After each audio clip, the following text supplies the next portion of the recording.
Hey, what's up? It's Jim, and today I'm going to talk about Party Monster from 2003. And this is a winner of the Patreon movie review vote. If you would like for me to review a movie of your choice, then click on the link below and pledge, and maybe I'll be reviewing your movie next month. And this pick was chosen by Male Tears, which you probably already know, but you should also check out his YouTube channel. It's pretty cool. Party Monster is based on the true story of the club kids in New York City, particularly with the club The Limelight, which was a former church that then converted into a club, which the movie doesn't really get into that, unfortunately, but it was the story of Michael Alec, who was the promoter there, who started kind of the club kids with James St. James, who were kind of a big deal and would go to clubs and parties and be paid to do so and even do talk show appearances, and resulted in the murder of one of the club kids, Angel Melendez, which was pretty horrific, and then sort of ended kind of the club kid era and the Limelight Club as well, but also because of federal investigation into all the drugs that were going on there. And Party Monster, the story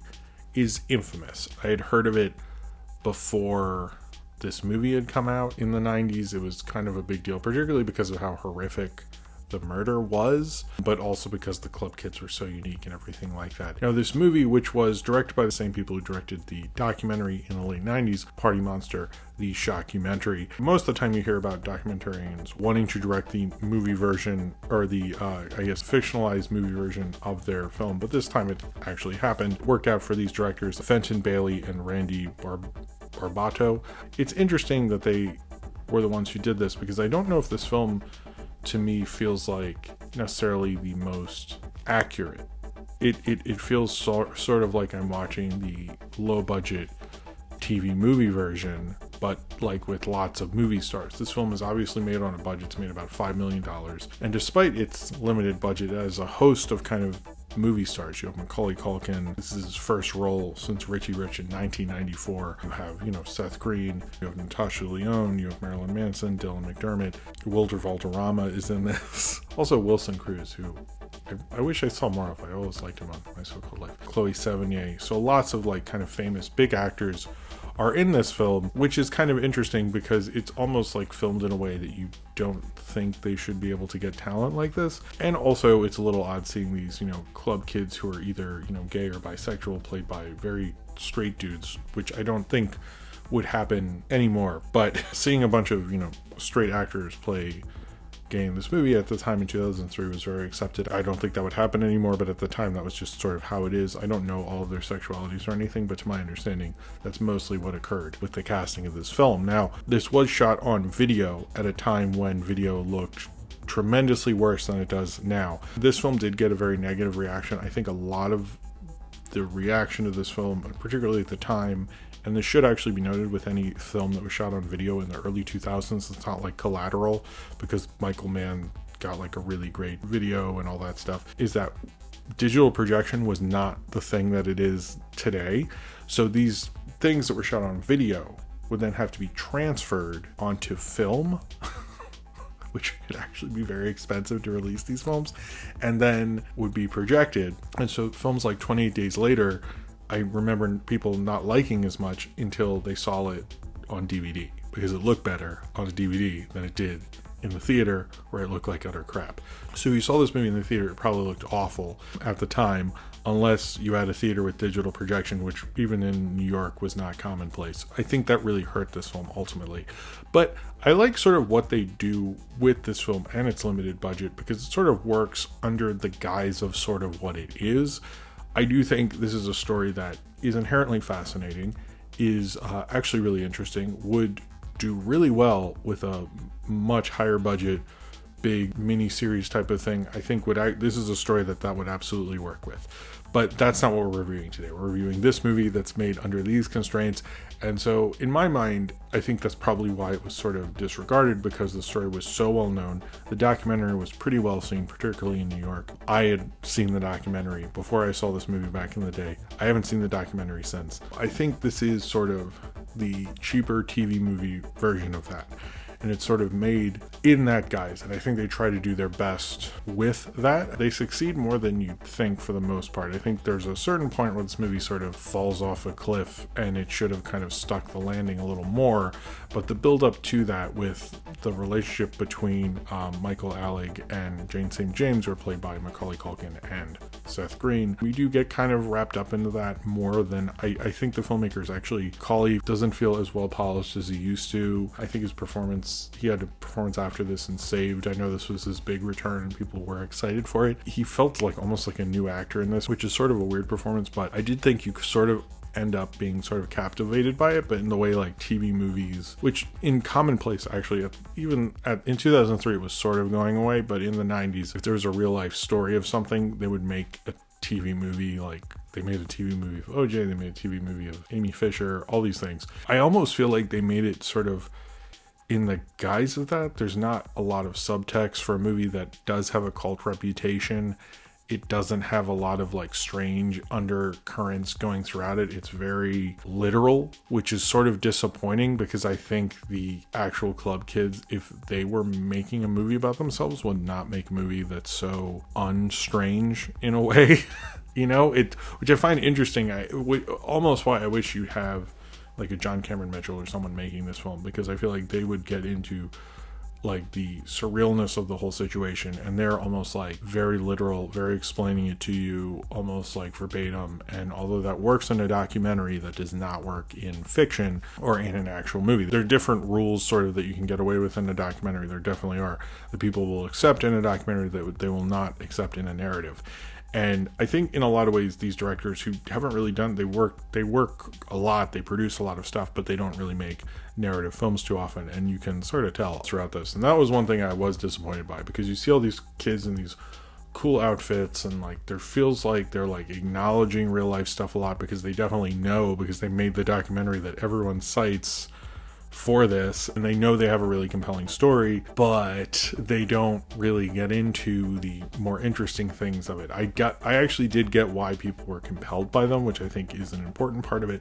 They got a lot of things like that, but it did often feel like they were making like a shitty room try to represent more than it probably did at the time or something. It felt like they weren't so much capturing a moment and you felt like you were there. It felt like they were trying to, like TV movies often do, they're trying to convince you they're capturing a moment. And that felt like often what was going on here. But at the same time, like I do feel like it still got you into it. It still kind of in some ways sold how big they were, but also didn't. Like I know they were on several talk shows. I know they got paid, actually made livings, like just the club kids would show up at a party or something like that. They don't really sell like how big they were. They kind of confine it to just the limelight, and I know it's mainly about Michael Alec, but I think you could have made more out of that. I feel like it's interesting, these people who were the ones who basically are the chronicles of the story don't in a way get into how rich it really is. They sort of confine it as much as they can, obviously because of budgetary concerns, and it is disappointing. I'm surprised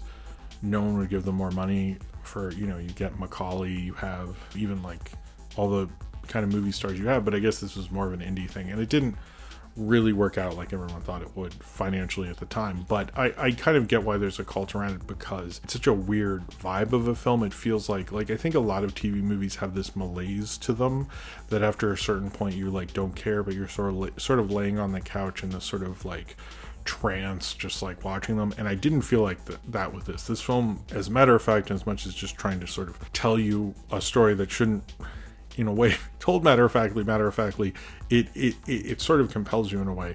I do think at a certain point when you get to the murder, when you get towards the end, when things are looking dicey, it doesn't really want to almost get into that. It felt like this film was better at capturing the rise of the club kids and not really the fall of the club kids. And what happened to James St. James, how he was able to finally write his book and everything. It felt like it almost like, what, did they run out of money? Did they not write those parts? Did they cut it because it didn't work? I don't know. And I don't think you could really spoil this movie, by the way, because so much of the story is out there. Yeah, which makes this film a little unsurprising, but like a rat's talking to him at some point and like talking to James St. James and sort of explaining things. I wish this film had like committed to a good ending, because I remember seeing this in 2003. I actually did get to see it on video. I didn't see it projected, but everyone who saw it projected, I remember liking it less than everyone I know who saw like a bootleg screener copy, which is interesting. I would like to hear if the people who gave it favorable reviews got a screener or not. What I think doesn't help this story, and this is probably a true crime thing that there probably could be. I'm sure someone's done it on a podcast or something, but I think is probably something people could revisit. And currently the age we're in, I think people would really like this kind of a story. In a lot of ways, when you make these films based on a true story, you have to find the right time, and I just don't think 2003 was that, and I think that's part of it. I feel like even though they had all these famous people, it just felt like maybe a weird time to make it, which makes the film fascinating. But while I was watching it, I was like reading about the real life story again and everything like that. I was fascinated by it, but I almost sort of wanted a better movie. And there's certain aspects of it that like they kind of got into and kind of didn't, and like, or like showing that like, the club was like this Episcopal church, which is a really nice looking church. I think you could do some cool stuff with that if you actually got, I don't know why they couldn't film in the church or anything like that, but they don't really show off like what that club really was, which was kind of like a cool looking sort of thing. I feel like in some ways I get why the story is fascinating. I think I get more why people are fascinated by this film, because it is sort of such a strange, weird kind of movie at a time when art houses would more support something like this, because I think if you made a film like this now, I don't know where it would go, unfortunately. And something that I get kind of the cult around this film specifically because it is Macaulay when he would do kind of weirder stuff for a very small amount of time, unfortunately, and was kind of more into the New York art world sort of thing, in the Sonic Youth video or in this. But I think he sort of almost doesn't work as well in a film like this as like, it felt like Seth Green is ready and able on his acting, and I feel like this is a film that works for like a character actor like a Seth Green, and not so much a Macaulay who was acted a little but not acted sort of enough. So there was elements like that. There's a lot of, I don't think this is a perfect movie, and I don't know if anyone would claim that, but under the kind of guise of what it is, I sort of get the cult around it, because it is a fascinating, odd little movie, because there aren't a lot of films made in 2003 that were shot on video like this. I think it's just like this and like 28 Days Later. I think that's it. There are probably others, and it wasn't like a wide swath of films. I think, this is clearly a fascinating story, and I do think there should be a better movie made about it at some point. But I feel like their version of it was sort of interesting. It's like maybe they didn't have the money or the locations to pull something like this off, but they willed it into existence. And this is kind of like one of those fascinating cult movies where you're like, I don't know if I love it, but I'm sort of just a little interested in it. Aesthetically, it looks like, in 2003 it looked like an ugly movie no one wanted to see, but now I sort of get more why people aesthetically were attracted to it, because it's just sort of such a weird, uniquely like mini DV era sort of a film with movie stars in it, which just like sort of didn't happen the way it just didn't happen like that at any other time. So I think it is very much a sort of a ugly 2003 movie, but one in spite of itself. So I think the whole Club Kids thing, I think, is a fascinating story. I think it's probably more fascinating maybe than this movie itself. Party Monster, like the Club Kids and the time itself, was very uniquely its own strange little beast of a movie. And I think it's one you sort of have to kind of reckon with and wrestle with to give it its own kind of, cult status in a way. I think this is kind of one of those movies that people like for aesthetic reasons mostly, and kind of the idea of it. But I think the idea that it's based on is far richer than what the film actually has to offer, what these directors have to offer, and that's why I think the documentary has gotten to live on and the story has lived on. And I think that this film kind of is this weird like offshoot side notey thing, but it is still a fascinating one that you kind of think about probably longer than you would have. It's just sort of like a capture of how this time would have done this story, and I don't think this was the time that was the best at doing this story, but it was what we got. And I think we can just sort of settle and be fine with this and just sort of examine it and go like, wow, that was something that happened. Part of me thinks maybe that's a little more interesting than just the disregarding that it got at the time. So if you've seen Party Monster and you would like to talk about it, then comment below in the comments and subscribe if you would like to. And this was a winner of the Patreon movie review vote. If you would like for me to review a movie of your choice, then click on the link below and pledge, and maybe I'll be reviewing your movie next month. Thank you very much for watching.